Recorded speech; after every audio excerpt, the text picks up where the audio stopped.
Assalamualaikum warahmatullahi wabarakatuh. Innal hamdalillah nahmaduhu wa nasta'inuhu wa nastaghfiruh wa na'udzu billahi min syururi anfusina wa sayyiati a'malina. May yahdihillahu fala mudhillalah wa may yudlil fala hadiyalah. Asyhadu an la ilaha illallah wa asyhadu anna Muhammadar Rasulullah. Amma ba'd. Alhamdulillah, pada malam hari ini dengan izin Allah kita dapat melanjutkan kajian rutin kita, dan saya mohon maaf karena banyak absen. Hal ini karena kondisi kesehatan. Beberapa waktu yang lalu setelah pengecekan di Prodia, itu ternyata keadaan saya cukup berbahaya sehingga perlu dirawat. Ya, karena kondisi sekarang ini yaitu kondisi ginjal itu harus sangat dijaga. Kalau tidak, maka saya harus melakukan cuci darah. Oleh karena itu, saya harus ekstra hati-hati, terutama dengan makanan, minuman, supaya tidak sampai terjadi yang namanya cuci darah. Dan ya, mungkin bapak-bapak sudah tahu bagaimana nasib saudara-saudara kita yang harus mengalami cuci darah. Saya dulu ya di Dewan Dakwah, Direktur Hubungan Luar Negeri, itu yang namanya Ustadz Muzayyin. Beliau kondisinya harus melakukan cuci darah kalau nggak salah seminggu 2 kali.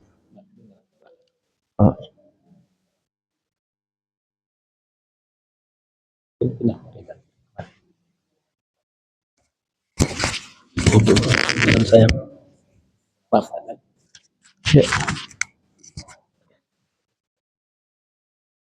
ya, jadi kalau beliau tugas berkantor itu selalu membawa botol aqua yang sudah dimasukkan di freezer. Kepalanya ini harus selalu ditetesi dengan air dingin itu. Katanya kenapa harus begitu? Karena beliau itu selalu merasa haus.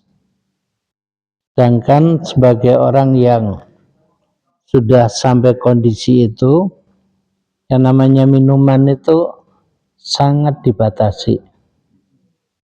Dalam 1 hari itu tidak boleh lebih dari 600 cc. Ya, jadi kalau hausnya masih kurang ya harus sabar. Mungkin caranya itu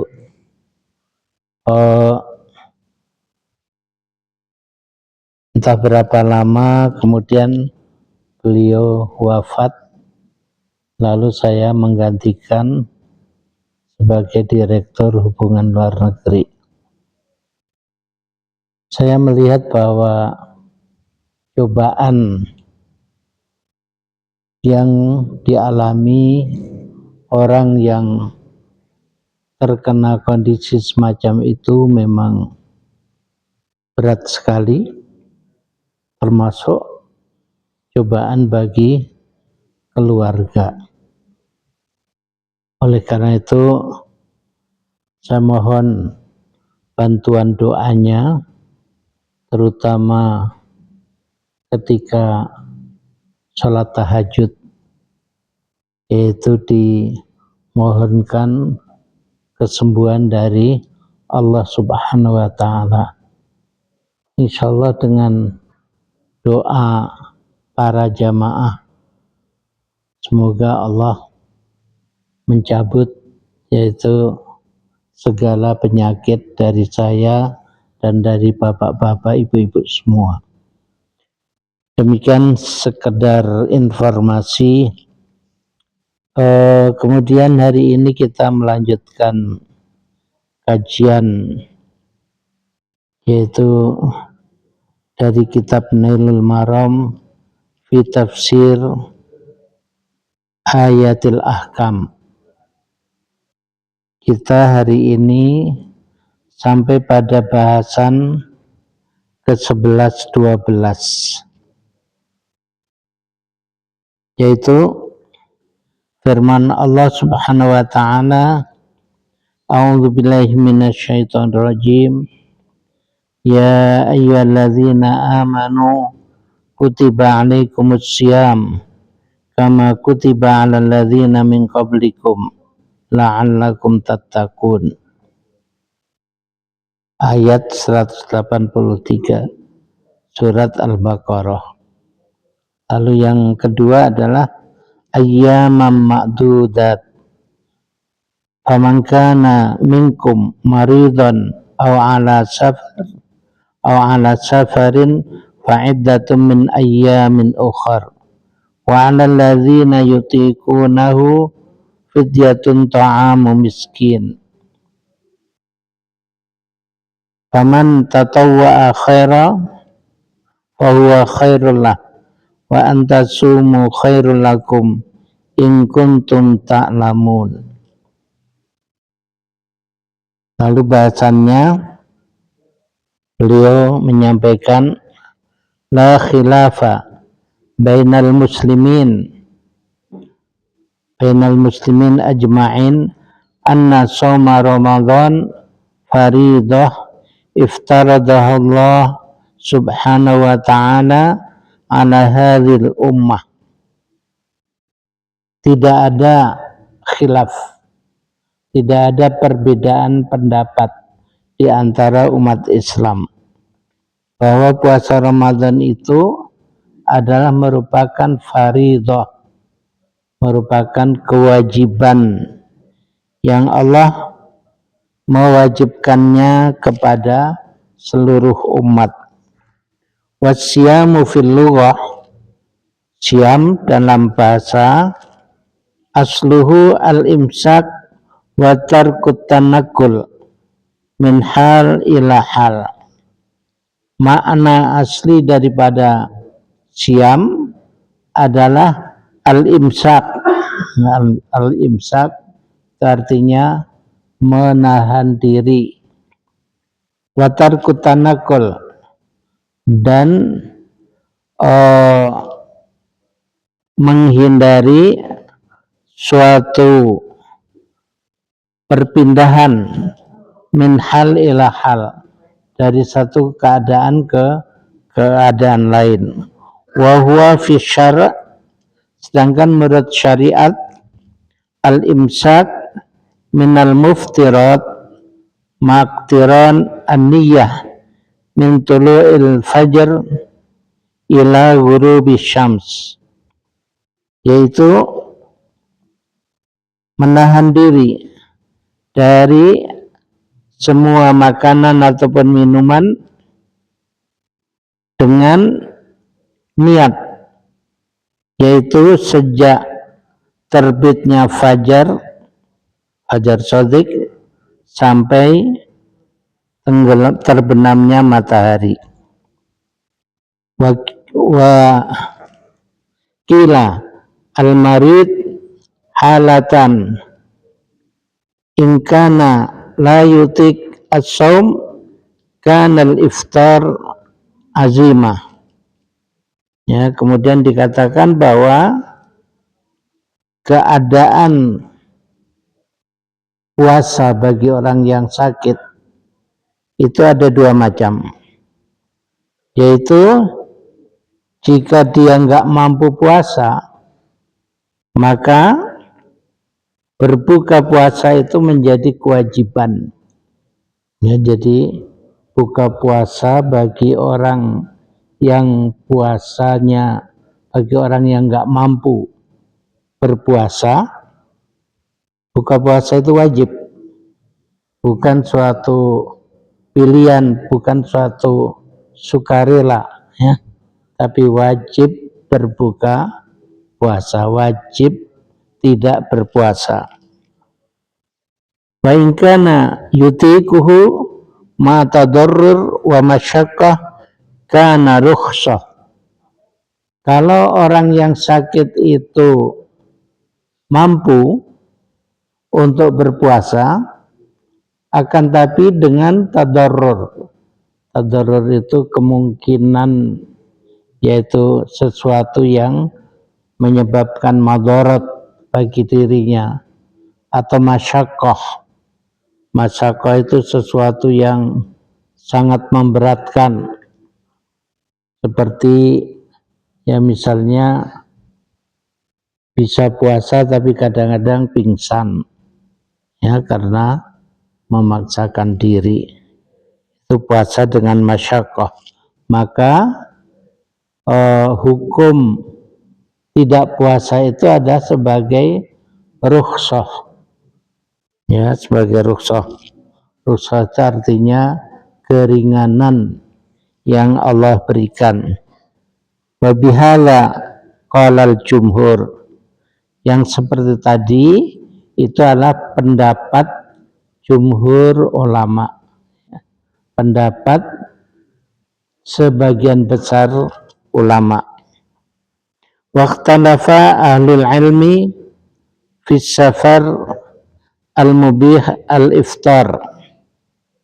Kemudian ulama berbeda pendapat dalam masalah bepergian yang membolehkan orang berbuka puasa.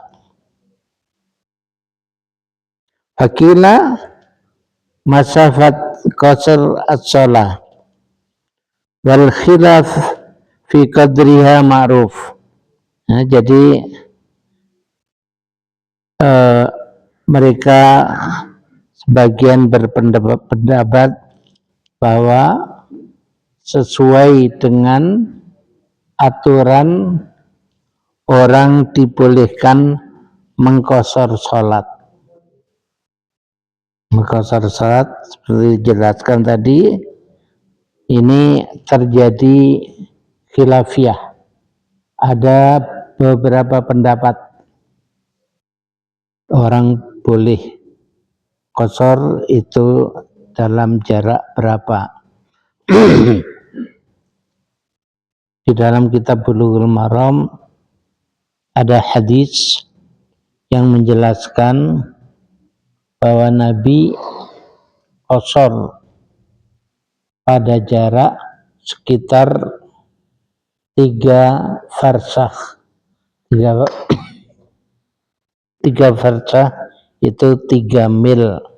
3 mil itu sekitar 4,5 kilometer. Itu Nabi mengqasar sholat. Nah, artinya orang yang berpendapat kapan orang dianggap bepergian dan boleh berbuka puasa, Kalau dia mengikuti ini maka yaitu pada jarak 4,5 kilometer.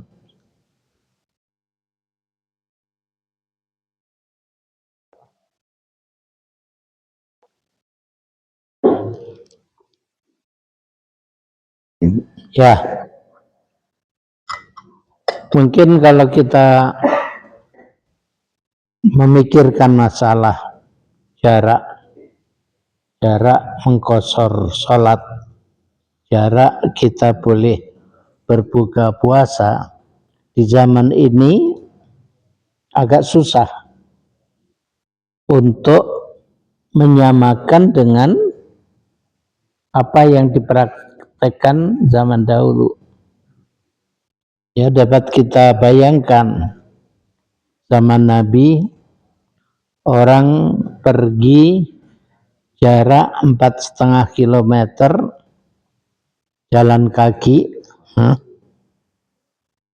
di padang pasir, kira-kira beratnya seperti apa? Terus kita bandingkan dengan zaman kita sekarang. Kita pergi dari Bogor ke Bandung pakai mobil, mobilnya pakai AC, tidak terasa sama sekali. Ya, jadi 4,5 kilometer zaman dahulu dibanding dengan 100 berapa dari sini ke Bandung zaman sekarang itu bisa jadi lebih ringan sekarang. Oleh karena itu kita kembali kepada ucapan Aisyah radhiyallahu anha. Dia mengatakan, kami biasa di bulan Ramadan terkadang berpuasa, terkadang tidak di dalam safar.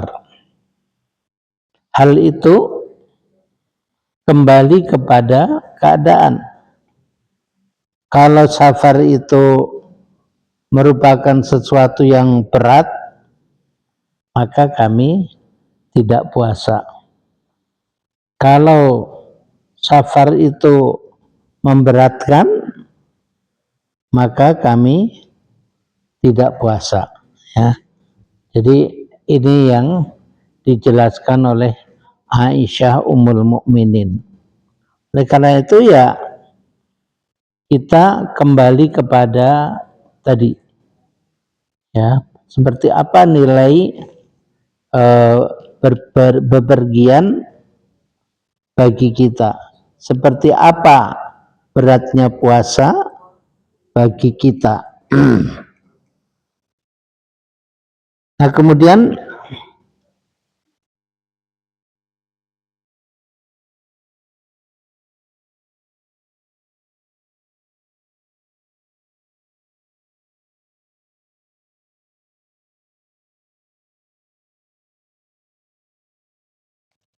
Babi kalal jumhur ulama juga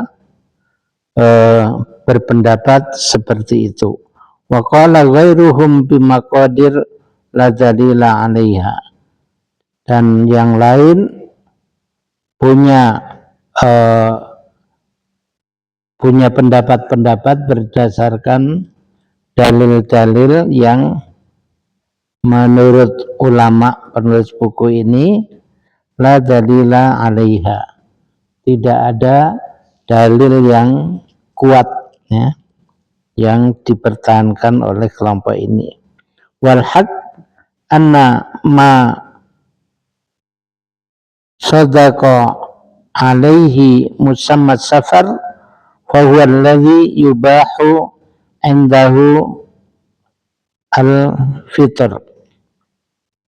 Yang benar bahwa apa yang bisa disebut safar itulah yang dimubahkan untuk berbuka maksudnya untuk tidak puasa. Jadi kalau orang bepergian, dan bepergian itu menurut pemahaman secara umum dinilai sebagai safar, maka itu bisa dikatakan sesuatu yang membolehkan orang tidak puasa dengan alasan safar. Jadi ini beda dengan kita di sini ini komplek apa kelima? Oh 6 ya. Jadi dari tempat kita ini mau pergi ke Lotemat. Ada nggak yang mengatakan orang dari kompleks 6 ya pergi ke Lotemat dianggap safar? Ada nggak? Nggak ada ya. Jadi itu nggak umum, nggak ada yang mengatakan bahwa itu adalah safar. Nah itu bukan safar.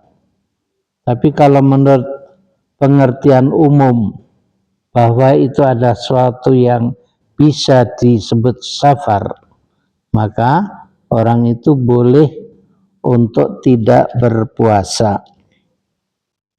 Kemudian wahakala ma sadaqa alaihi musammal marad huwa alladhi yubahu indahu al-iftar.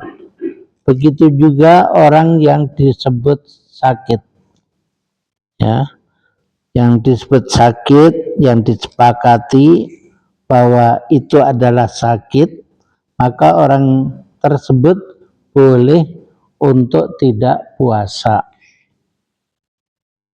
Ya, misalnya orang sakit yang menyebabkan dia lemah, ya, harus berbaring terus.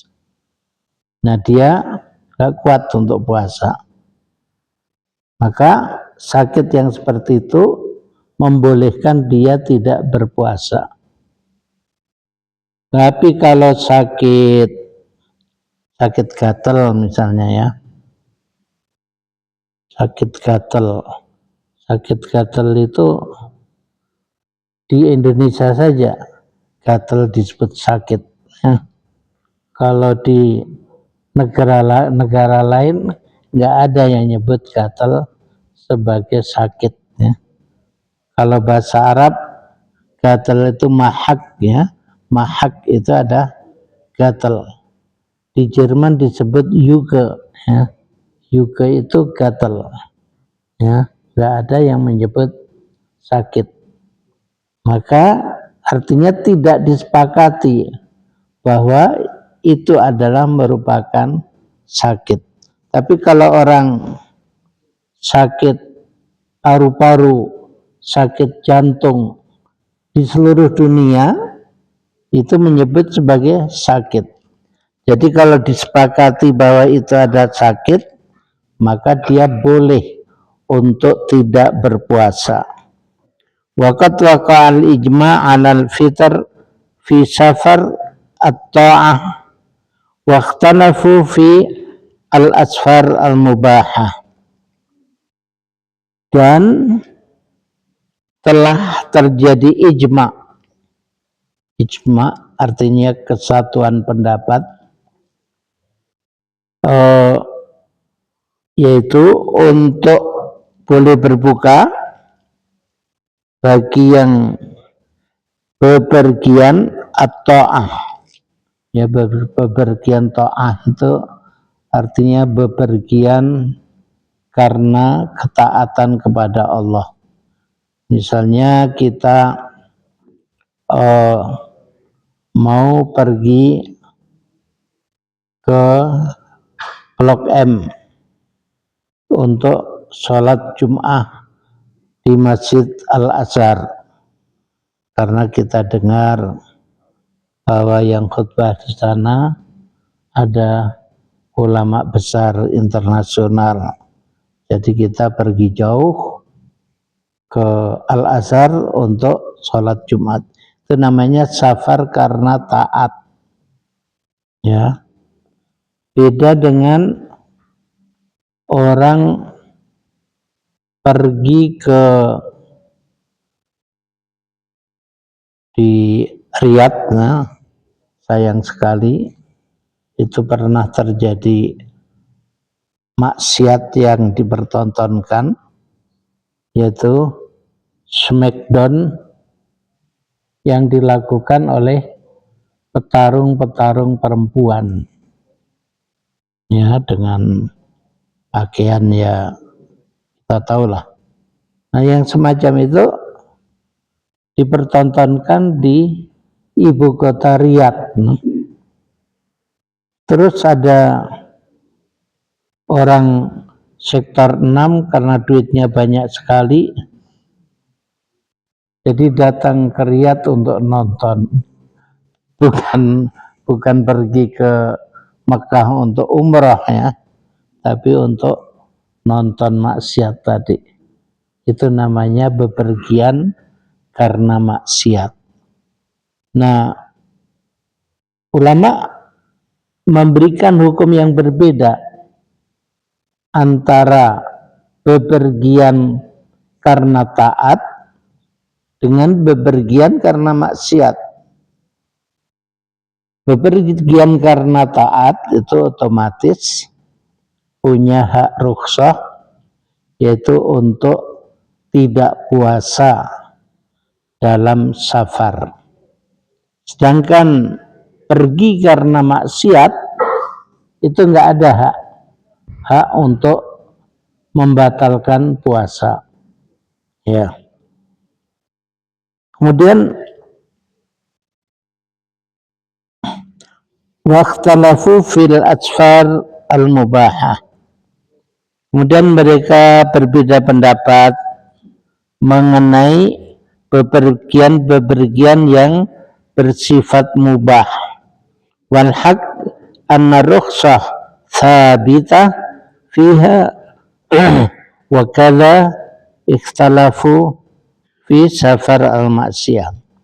Jadi mereka ikhtilaf, berbeda pendapat tentang bepergian yang mubah. Bepergian mubah itu boleh nggak kita tidak puasa? Ya, misalnya kita karena pas libur panjang, libur 3 hari atau 5 hari, kita, istri, anak-anak, kita ajak pergi ke Bandung. Untuk apa? Ya rekreasi aja. Nah, itu ada khilafiyah antara para ulama. Boleh nggak yang kayak gitu itu membatalkan puasa atau tidak berpuasa? Ada yang membolehkan, ada yang tidak bolehkan. Akan tapi pada umumnya para ulama membenarkan tidak puasa apabila itu bisa disebut sebagai safar. Walaysa fil ayah a'ni qauluhu fa'iddatu min ayyamin ukhar ma yadullu ala wujub at-tatabu' fil qada.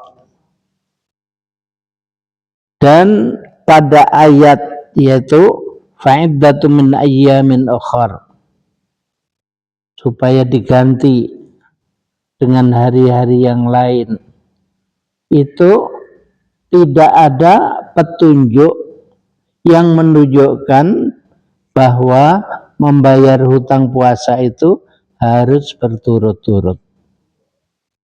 Ya, misalnya orang punya hutang puasa 7 hari. Terus ketika sudah masuk Syawal dia mau membayar apakah membayarnya harus 7 hari berturut-turut atau boleh dicicil? Menurut bapak-bapak boleh dicicil atau enggak? Minggu ini 2, minggu depan 2, ya. Boleh, boleh, ya.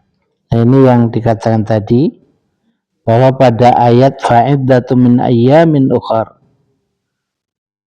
itu menunjukkan bahwa membayar hutang puasa itu tidak harus berturut-turut. Jadi yang sering diributkan itu ketika masuk bulan Syawal, ada yang ingin puasa Syawal, ada yang ingin bayar hutang dulu. Sebenarnya mudah saja. Ya, pertama ini tadi membayar hutang puasa Ramadan itu tidak harus berturut-turut. Sedangkan yang namanya puasa Syawal, namanya puasa Syawal. Itu artinya puasa itu harus terjadi di bulan Syawal. Ya, jadi itu harus diutamakan. Kalau Syawal tinggal 7 hari, kita belum memulai, maka kita harus selesaikan di waktu 7 hari itu untuk puasa 6 hari. Setelah itu baru kita bisa membayar hutang puasa. Ya, jadi aturannya seperti itu. Waqad ikhtalafa ahlul ilmi fi hadhil ayah, yakni walal ladzina yutiqunahu hal hiya muhkamah au mansukhah. Jadi sebagian ulama berbeda pendapat tentang ayat wa 'alal ladzina yutiqunahu, terhadap orang-orang yang yutiqunahu, bisa puasa tapi dengan sangat berat. Kalau bahasa Jawanya ngoyo, ya. Bisa puasa tapi ngoyo, sangat berat. Nah, mereka itu ditetapkan untuk membayar fidyah. Ya, jadi dalam bahasa Arab yang namanya yutiqunahu itu ada bisa puasa tapi sangat berat. Misalnya kakek-kakek, nenek-nenek, ya. Kita cegah, nggak usah puasa, Nek. Tapi biasanya nenek malu sama cucunya.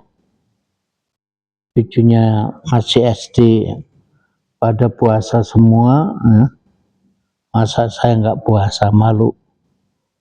Memaksakan diri untuk puasa.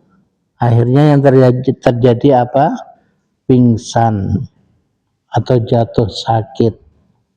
Itu namanya orang bisa puasa tapi dengan ngoyo, ya, dengan mengerahkan segala kekuatan.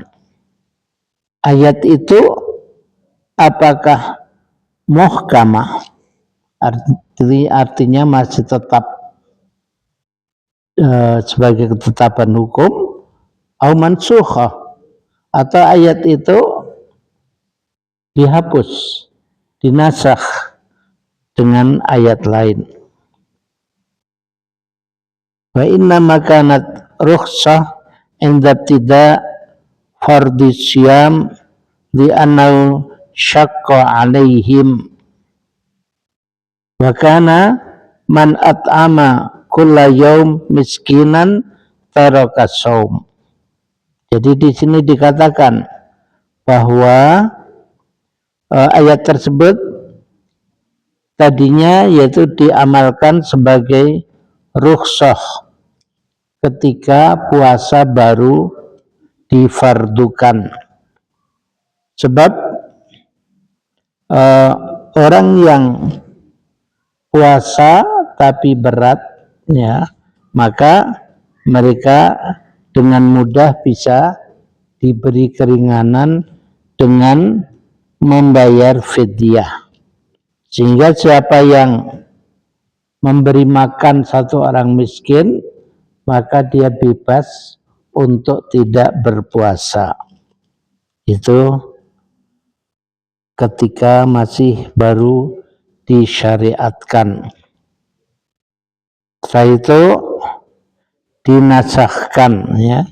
Jadi bukan sebagai pilihan. Dulunya sebagai pilihan, silahkan puasa, tapi kalau merasa keberatan, terlalu berat, maka bisa diganti dengan memberi makan kepada satu orang miskin setiap hari. Kemudian waruya an ba'di ahli ilm innaha lam tunsakh wa innaha rukhsah li syuyukh wal ajais khasah. Dan dikatakan juga bahwa sesungguhnya ayat itu tidak dinasakh, melainkan tetap sebagai rukhsah yang Allah berikan kepada syuyukh. Syuyukh itu syekh. Syekh dalam bahasa Arab itu banyak maknanya, ya. Syekh itu bisa berarti orang tua, syekh itu bisa berarti ulama, ya. Makanya ulama-ulama besar di Saudi biasa disebut syekh. Syekh Abdullah bin Baz, Syekh Muhammad Al-Utsaimin, ya, syekh. Syekh itu bisa berarti ulama, bisa berarti orang tua. Kalau kita memanggil orang tua di Saudi, kita nggak tahu namanya, maka kita panggil ya syekh, ya. Jadi sebutan panggilan untuk orang tua. Jadi ayat tadi itu merupakan rukhsah untuk laki-laki tua ataupun perempuan-perempuan tua, yaitu ajais. Kalau mereka bisa puasa tapi berat, ya, maka orang-orang tua itu otomatis boleh tidak puasa dengan membayar fidyah tiap hari satu orang miskin.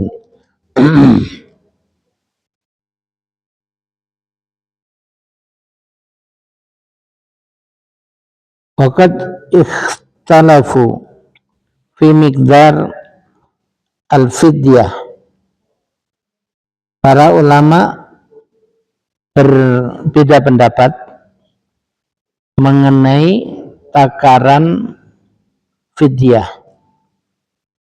Fakila kullu yaum so' min ghairi al-bur wa nisfu so' minhu. Wakila mutfaqat. Jadi mereka berpendapat berbeda pendapat mengenai ukuran fidyah. Itu ada yang mengatakan satu sok itu sekitar 1,7 sampai 2,5 kilo. Nah ini juga beda nilai. Apakah itu bur itu mirip dengan bulgur, ya. Di kita bulgur masih ada enggak, ya? Ada. Untuk apa? Makanan burung. Dulu waktu saya masih kecil, zaman Soekarno, ekonomi masih susah, itu orang tua kami kadang-kadang tidak makan nasi, tapi makan bulgur. Kadang nasi dicampur jagung, ya, supaya murah. Ya, kadang-kadang ya bentuk yang lain. Nah ini di zaman Nabi dulu memang nggak dikenal yang namanya nasi. Nah ternyata setelah ada nasi harganya memang di atas bulgur, di atas bur ya. Kalau bur itu apa ya? Ya sebangsa itulah, sebangsa bulgur dan lain sebagainya. Jadi karena beda-beda apa itu benda yang digunakan, yang dikonsumsi pada zaman dahulu, maka ukuran sok tadi juga berbeda-beda. Kemudian waqala Ibnu Syihab maknahu makna qauluhu faman tatawwa'a khaira man aradal it'am ma'asawm. Ibnu Syihab mengatakan ayat yang menyebutkan faman tatawwa'a khaira, siapa yang tatawwa'a itu melakukan sesuatu yang sukarela, khaira ya, dengan suatu kebaikan. Maksudnya gimana? Maksudnya kalau kita menambah jatah fidyah, misalnya keharusan fidyahnya adalah 1,5 kilo, lalu kita bikin 2 kilo, nah ini menambah ini. Atau kita berusaha tetap membayar puasa, jadi kita karena berhutang puasa kita bayar ya, kita berpuasa, tapi kita juga tetap membayar fidyah. Nah itu juga bentuk lain daripada menambah keharusan yang harus kita lakukan. Jadi siapa yang menambah, termasuk juga menambah, ini kalau ada saudara-saudara kita atau anak-anak kita yang kuliah di luar negeri ya, misalnya di Jepang, di Jerman ya. Di Jepang itu harga makanan itu hampir 10 kali lipat dari harga di Indonesia. Jadi kalau kita bayar fidyah senilai yaitu 1 porsi makanan, maka dengan hitungan Jepang kita harus membayar sekitar 10 porsi. Nah jadi kalau yang terjadi seperti itu ya nggak apa-apa, jangan malah bayar fidyah di Indonesia saja lebih murah ya, nggak boleh seperti itu. Dan bahkan kalau kita lebihkan, maka itu dijamin sebagai sesuatu yang menyebabkan kita dapat pahala. Kemudian waqala Mujahid, ini waktunya berapa menit lagi? 2 menit lagi. 1 menit. Kalau gitu ini ya, azan dulu, nanti kita selesaikan. Ya.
Ya, saya lanjutkan bagian akhir.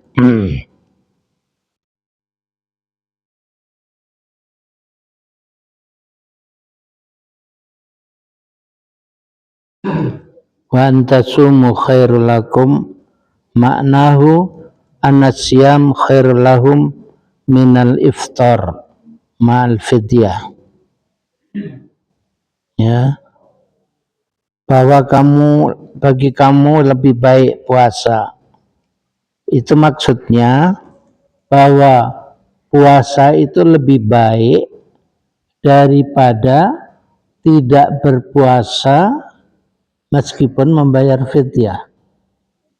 Ya kan, orang dikasih kebebasan, silakan tidak puasa karena Anda bepergian, tapi wajib bayar fidyah. Nah, ayat ini menjelaskan bahwa puasa itu tetap lebih baik daripada tidak puasa meskipun membayar fidyah, ya. Begitu dijelaskan.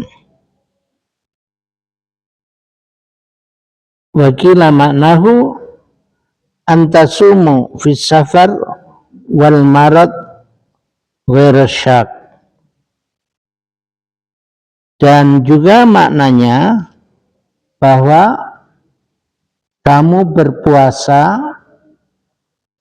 ketika bepergian atau ketika sakit, ghairsyak, sakit yang tidak menyebabkan suatu yang berat, ya, untuk puasa. Itu lebih baik puasa.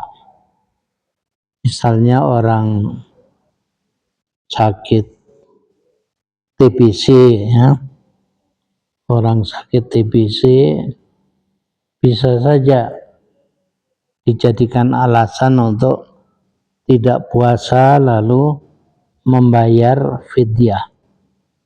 Tapi kalau dia bisa berpuasa dan TBC tidak menghalangi untuk berpuasa, ya, maka menurut ayat ini kamu puasa itu lebih baik daripada tidak puasa meskipun kamu membayar fidyah.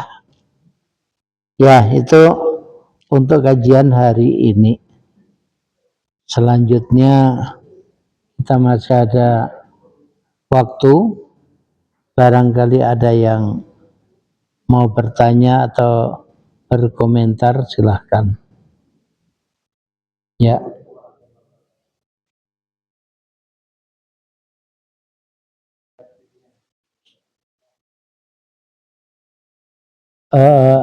Apa itu agak nyaring?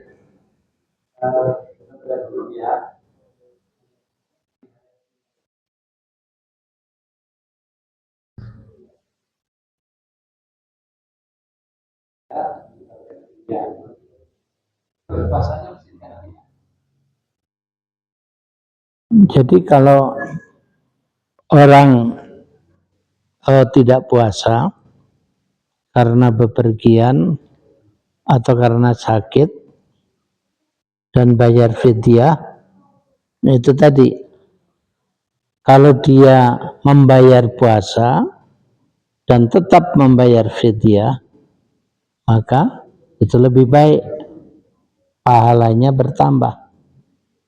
Sedangkan kalau dia tidak puasa karena sudah membayar fidyah, itu juga boleh, karena memang dirukhsahkan seperti itu. Nah, itu makna tadi, wa antasumu khairul lakum, kamu puasa lebih baik bagi kamu, untuk kesehatan, untuk penambahan pahala, dan seterusnya. Ya. Ada lagi?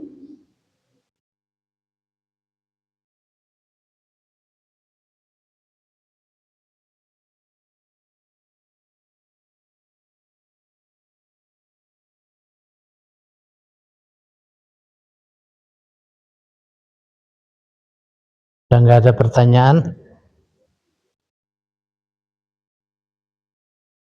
Ya.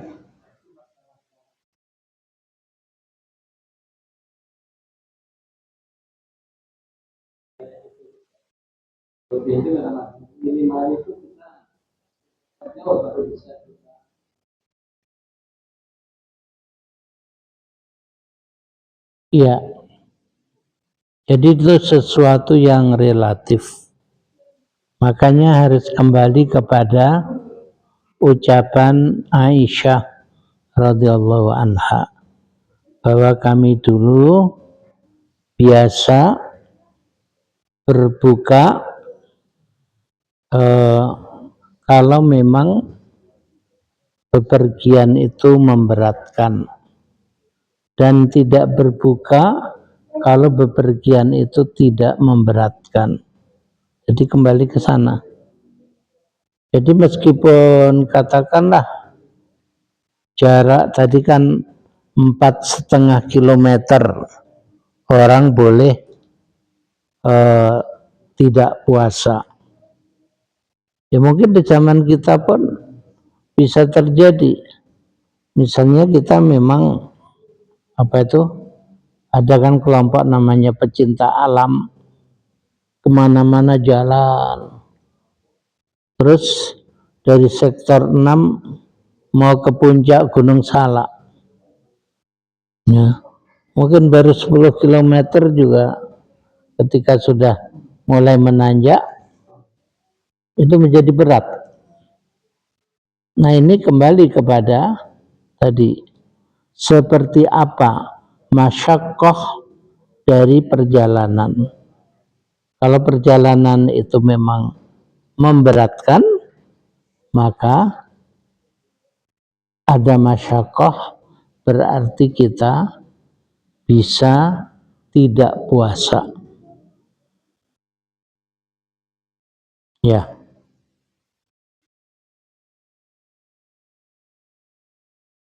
Ya, kalau nggak ada pertanyaan, kita cukupkan sekian dulu. Semoga bermanfaat dan kita akhiri. Subhanaka Allahumma wa bihamdika asyhadu an la ilaha illa anta astaghfiruka wa atubu ilaik. Wassalamualaikum warahmatullahi wabarakatuh.